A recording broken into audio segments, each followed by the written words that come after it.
आप सभी को नमस्कार। आज 14 अप्रैल है और आज भारत के एक ऐसे महान विभूति का जन्मदिन है जिसे पूरी दुनिया बाबा साहब के नाम से जानती है। उनका पूरा नाम डॉक्टर भीमराव अंबेडकर जी है। उनका जन्म आज ही के दिन अर्थात 14 अप्रैल 1891 ईस्वी को मध्य प्रदेश के महू नगर में हुआ था। उन्हें ज्ञान के प्रतीक के रूप में जाना जाता है। वे महार जाति में पैदा हुए थे और उस समय जो छुआछूत की भावना थी, जो भेदभाव की भावना थी, वो अपने चरम सीमा पर थी। लोग हमेशा ऊंच नीच की भावना से एक दूसरे को देखते थे। समाज में आज भी वैसी कुरीति कहीं कहीं देखने को मिलती है, लेकिन पहले जैसी नहीं है।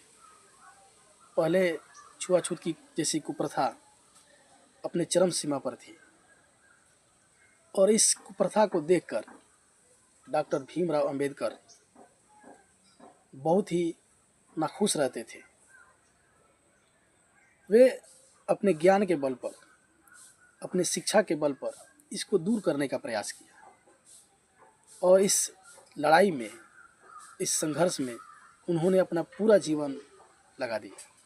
वे चाहते थे कि जो हमारा ज़माना है, जो हमारी दुनिया है, इसमें जितने लोग हैं सभी लोग एक समान रहें।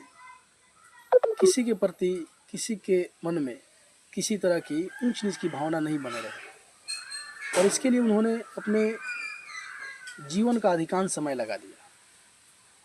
वे चाहते थे कि यहाँ पे मनुष्य को मनुष्य समझा जाए।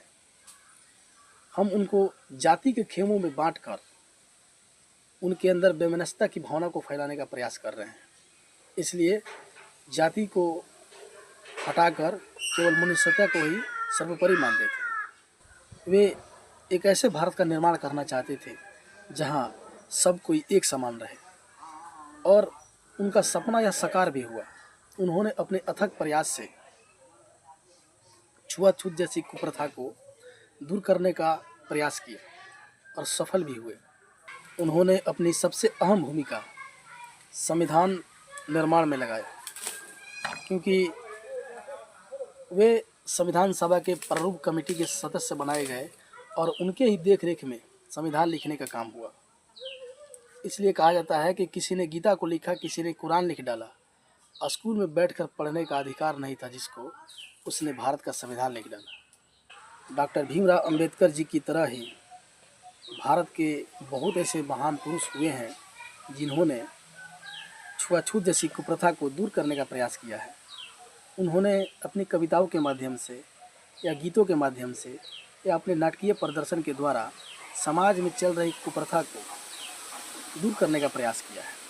सदी के जो महानायक हैं अमिताभ बच्चन जी, उनके पिताजी स्वर्गीय हरिवंश राय बच्चन जी ने एक कविता लिखा जिसका शीर्षक था भूल गया है क्यों इंसान। उन्होंने उस कविता में समाज की एकता को जोड़ने का प्रयास किया।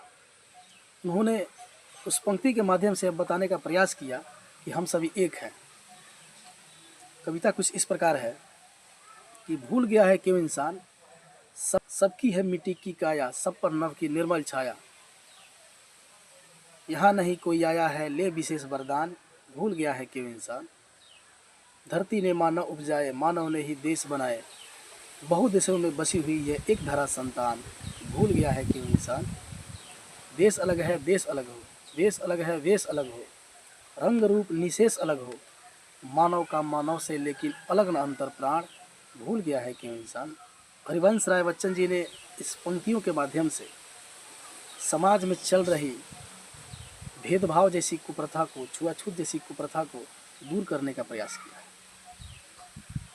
लता मंगेशकर जी ने भी अपने गीत के माध्यम से समाज में चल रही कुप्रथा को दूर करने का प्रयास किया। जैसे हम हुए हैं एक खाक से तो दूर क्या करीब क्या, लहू का रंग एक है तो अमीर क्या गरीब क्या, वही है तन वही है जान कब तलक छिपाओगे, पहन के रेशमी लिबास तुम बदल न जाओगे। तो एक है हम सभी तो बात ए अजीब क्या, हम हुए हैं एक खाक से, तो दूर क्या करीब क्या, लहू का रंग एक है, अमीर क्या गरीब क्या। ये जो पंक्तियां हैं, इन पंक्तियों के माध्यम से उस समय के महापुरुषों ने, संगीतकारों ने समाज को, समाज में बिखरे जितने फूल थे सबको एक धागा में पिरोने का प्रयास किया है। वे अपने गीतों के माध्यम से, कविताओं के माध्यम से, नाटकीय प्रदर्शन के द्वारा समाज में यह सूचना दे रहे हैं, यह सूचना देते थे कि हम सभी एक हैं, ईश्वर एक है, बस कहने का तरीका अलग अलग है।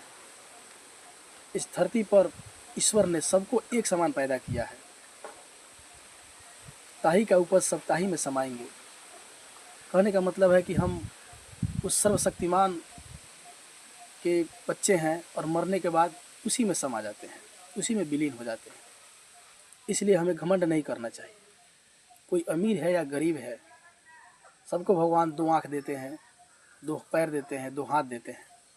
ऐसा कोई नहीं है कि जो गरीब है उसको ऊपर वाला ने कुछ कम कर दिया, अंक बांटते समय कुछ अंक कम प्रदान कर दिया है और अमीर को ज़्यादा दे दिया है। ऐसा कुछ नहीं है। आने का रास्ता एक समान है और जाने का रास्ता भी एक समान है। इसलिए हम मनुष्यों को एक धागा में पिरोकर एकजुट होकर रहना चाहिए, क्योंकि इसी में हम सबकी भलाई है। अगर हम खेमों में बटेंगे तो आने वाले समय में शांति के नाम पर कुछ नहीं रहेगा।